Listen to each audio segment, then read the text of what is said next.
মাফ করবেন, আমি নিজেকে বড় বলছি না, না জানি আমার আল্লাহ আমার কোন কাজটা পছন্দ করেছেন আমার জানা নাই।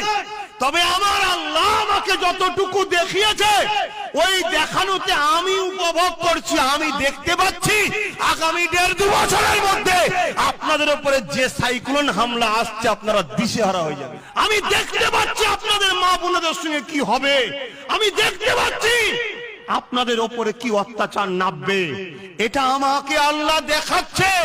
যেমন আপনি দেখেননি একজন সাধারণ একটা লোক টিভিতে বলল আবহাওয়া দপ্তরের লোক, আপনি তার কথা বিশ্বাস করলে রেডি হয়ে গেলেন। আরে নবী বংশের একটা বাচ্চা বলছি, বিশ্বাস কেন হচ্ছে না? কেন বিশ্বাস হচ্ছে না? যারা চরিত্রহীন হয় এদের একটাই কাজ, নারী দেখলে গাল দিয়ে লোল করে, লুটা। কোনটা হিন্দুর মেয়ে কোনটা মুসলমানের মেয়ে এটা দেখে না, এটা মেয়ে দেখলে এদের মধ্যে শয়তান জেগে ওঠে।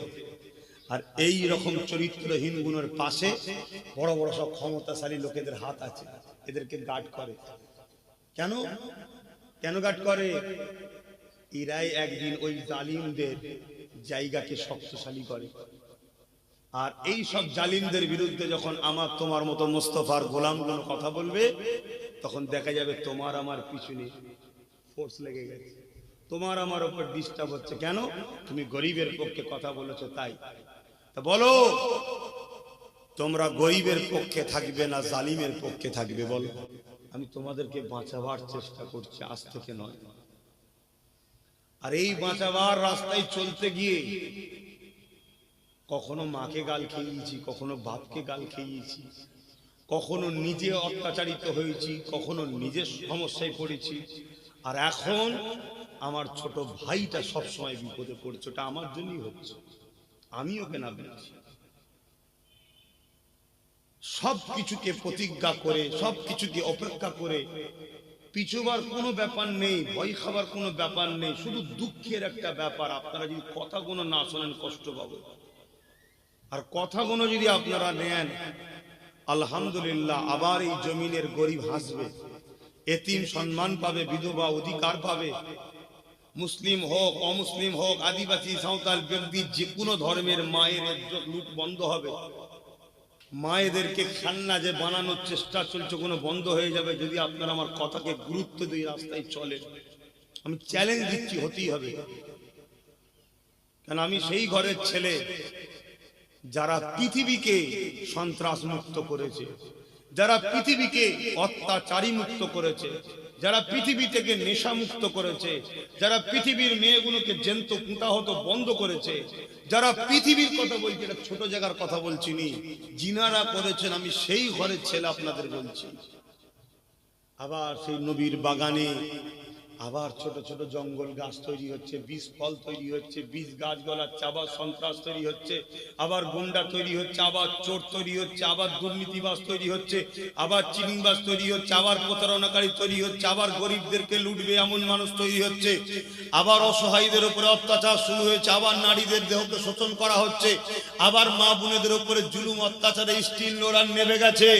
এ মোস্তফা জানে রহমতের উম্মত, তোমার আমার উচিত হবে আবার নিজেদের জান মাল দিয়ে এই জঙ্গলকে পরিষ্কার করে আল্লাহর সৃষ্টিকে হাসাতে হবে। জোরে বলুন সুবহানাল্লাহ, আরো জোরে বলুন সুবহানাল্লাহ। আতে সকালে জেলে ঢুকলে, বিকালে বেরোলে, পরের দিন আবার ঢুকতে হবে, আবার বেরোতে হবে, আবার ঢুকতে হবে, আবার বেরোতে হবে। পিছ পাওয়ার জায়গা নেই, জায়গা আছে নাকি? এটা আমাদের কাজ, আমাদের কাজ এটা। আদিবাসীর মেয়েকে, হিন্দুর মেয়েকে, খ্রিস্টানের মেয়ে দেখা আমাদের কাজ নয়। মায়ের জাত বিপদে পড়েছে তার পাশে দাঁড়িয়ে তার হয়ে লড়াইটার নাম ইসলাম। মা, তুমি তোমার কি পছন্দ তোমার হৃদয়ে রাখতে যাও, তুমি মায়ের জাত, তোমার ইজ্জতকে যে লুটবে তার বিরুদ্ধে সংগ্রাম করবে, এটা মোহাম্মদ রসুল আমাদেরকে শিখিয়েছে। আমি মুসলমান হতে পারি মা, আমি তোমারও সন্তান, তোমার জন্য আমি লড়বো, তোমার জন্য কথা বলবো, এই আদর্শ আমার রসুল দিয়েছে। জোরে বলুন সুবহানাল্লাহ।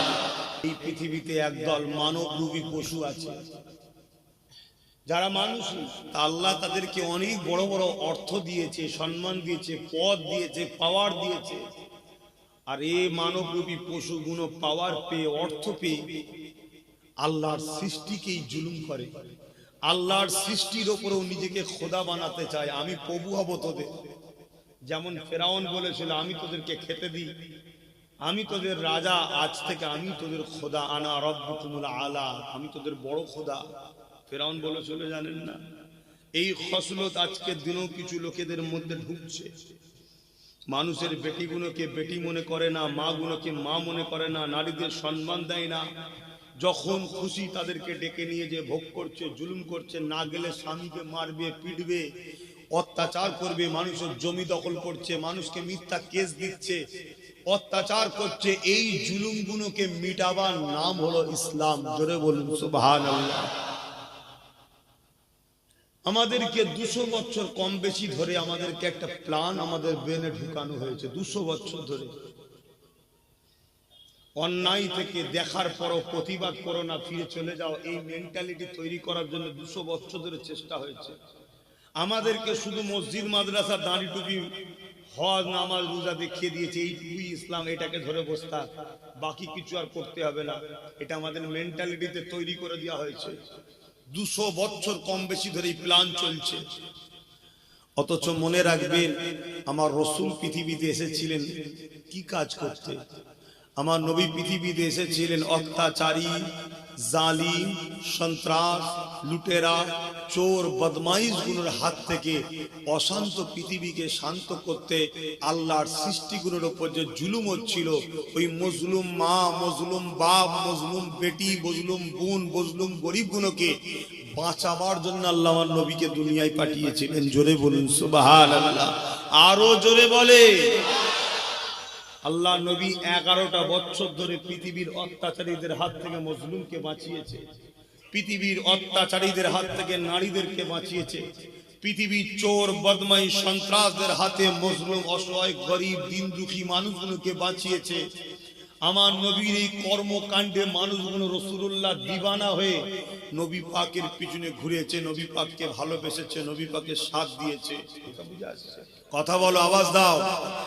কিন্তু গরিবের পক্ষে থাকলে তো বেলাল হুজুরের মতো মার খেতে হবে, গরিবের পক্ষে থাকলে আব্দুল্লাহ হুজুরের মতো তো বন্দী হতে হবে, গরিবের পক্ষে থাকলে তো হযরতে খোবাইব হুজুরের মতো সুলিতে চাপতে হতে পারে, গরিবের পক্ষে থাকলে তো হযরতে খাব্বাব হুজুরের মতো আগুন তৈরি করে আগুনে বসানো হতে পারে। বলো, ইনসাফের পক্ষে থাকবে না জালিমের পক্ষে থাকে? বলো, ইনসাফের পক্ষে যদি থাকো তাহলে তো তোমার অবস্থাটা সেরকমই হবে যেমন মুজাদ্দিদ আল-পেসানিকে 8 বছর জেলে রেখেছিল। ক বছর? মুজাদ্দিদ আল-পেসানি হুজুর আমাদের কি হয়? আমাদের পদ দাদা পীর হয়। কি হয়? পদ দাদা পীর হয়, আমাদের পীরের পীরের ওপরের পীর। তা আমাদের মুর্শিদ কেবলা যদি হতভাগা জালিম